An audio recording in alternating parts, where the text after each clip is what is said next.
Imaginez la douleur et la rage d'un guerrier, surtout malien, qui voit ses frères et ses sœurs et ses hommes se faire tuer par d'autres personnes sans pourtant agir.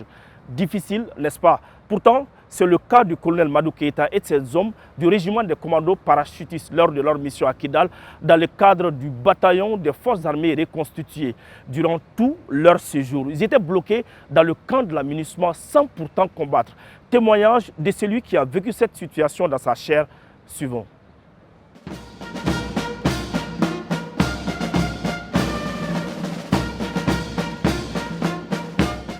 J'étais le commandant du bataillon reconstitué de Kidal. Le bataillon a été en partie reconstitué à Bamako et totalement reconstitué au niveau de Gao.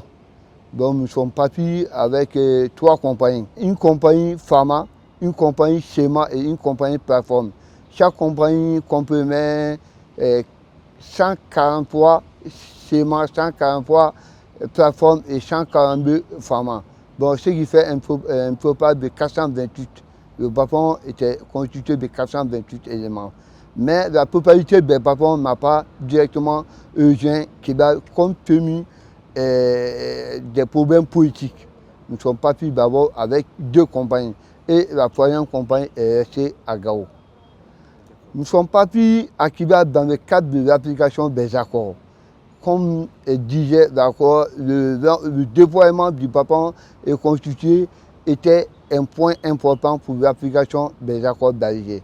C'est dans ce cadre-là que nous sommes partis. À l'époque, c'était un sentiment d'impuissance, puisque nous sommes des militaires.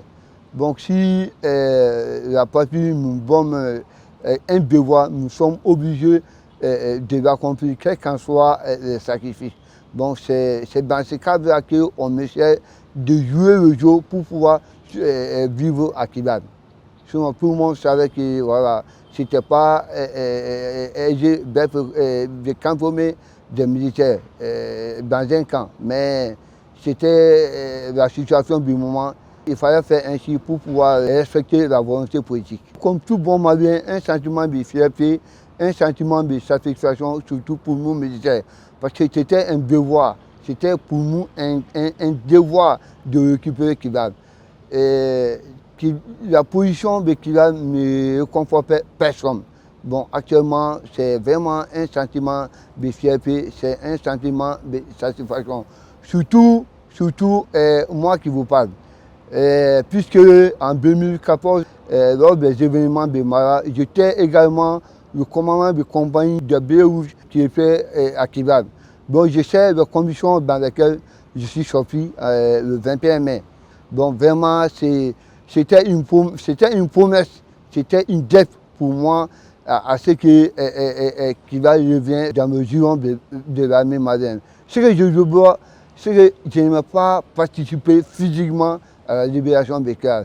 C'est que j'ai des éléments qui sont engagés, mais je voulais être physiquement présent pour pouvoir tenir physiquement ma promesse. Ma réaction, c'est que c'est instantané, on ne le dira même pas. Je sais que je ne ferai pas encore 6 mois à Bamako, parce que la ville de Kidal est reconquise. Maintenant, au-delà de Kidal, le gros travail, c'est la sécurisation et puis le reste du travail. Ça va de Kidal vers Tinja-Wapen, Kidal vers Temesako, peut-être Kidal vers Abeba. Et je sais que cette conquête ne se fera pas sans ma présence physique. Ça, c'est une volonté que j'assume aux autorités du pays. Je suis vraiment ravi à ce que l'armée malienne maîtrise actuellement Kidal. Et puis je salue toute la population malienne qui sont debout nuit et jour derrière les femmes. Donc vraiment, je suis très content.